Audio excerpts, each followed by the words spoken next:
Ultimate beneficial owner laws are killing digital nomads. Hello, I'm Nigel Morris-Cotterill, and I have more than 30 years' experience as a financial crime risk strategist. And I'm not happy with how financial crime control measures have developed in legislation, in regulation, and internally. Let's be clear, the term ultimate beneficial owner was born of a mistake. 50 or so years ago, an American senator talked of the beneficial owners of companies.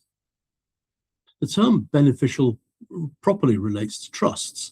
Trusts are where one person is the owner, in law, of an asset, but the benefits of that asset accrue to someone else. The first is a trustee, the second is a beneficiary. What the senator meant to talk about was the ultimate owner of companies, without the term beneficial. But his mistake has passed into law around the world, largely due to the Financial Action Task Force. Now listen, I've spent more than 30 years telling clients of my financial crime risk practice that they must find out who ultimately owns the corporations they have as clients.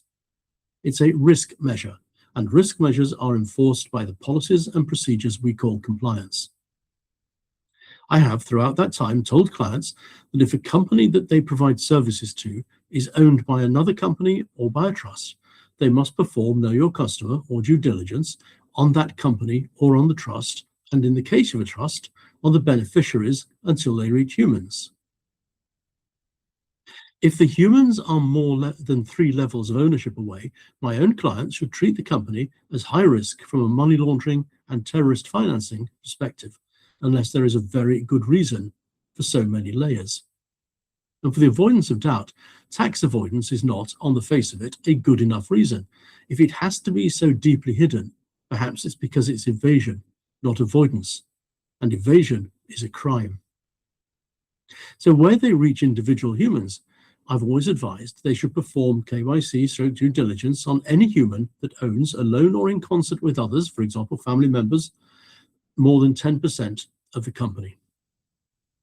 In recent years, statutory provisions have been introduced all over the world, and they are all far more lenient than I have advised.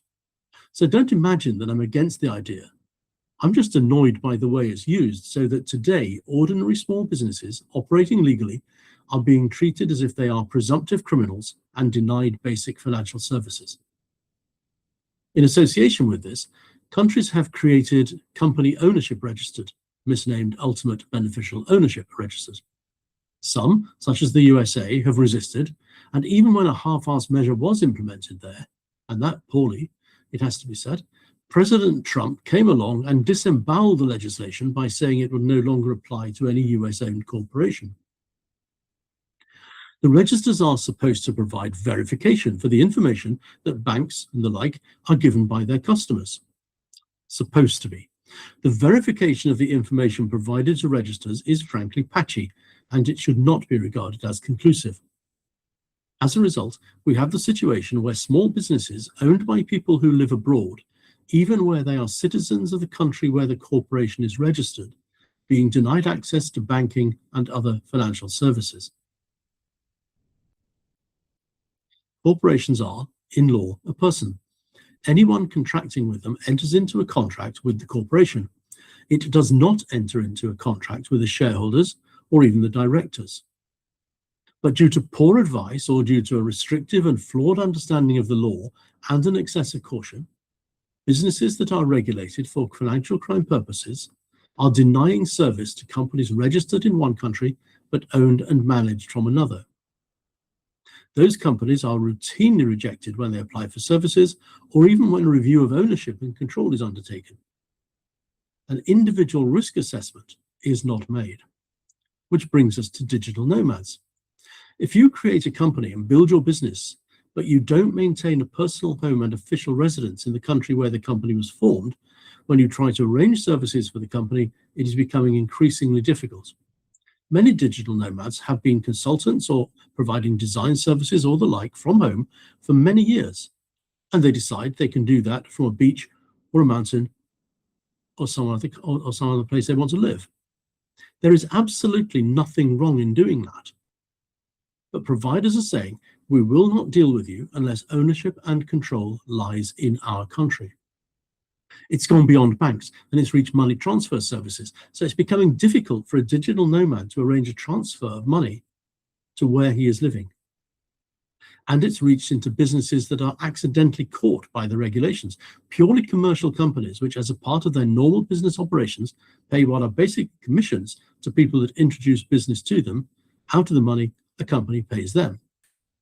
Within banks, etc., these are being set as rules, demarcation lines around what is called their risk appetite. They are defined by the financial services business, not by regulators. But because they're scared of regulators making an after-the-event assessment of a company's policies and procedures, banks, etc., define their risk appetite, then add a bit more, then a bit more, then a bit more, constantly restricting the types of business they will offer or continue to provide services to. To find out more about financial crime risk and compliance from a critical thinking perspective, and to learn how we got to where we are, visit financialcrimetraining.com. A service for financial services businesses.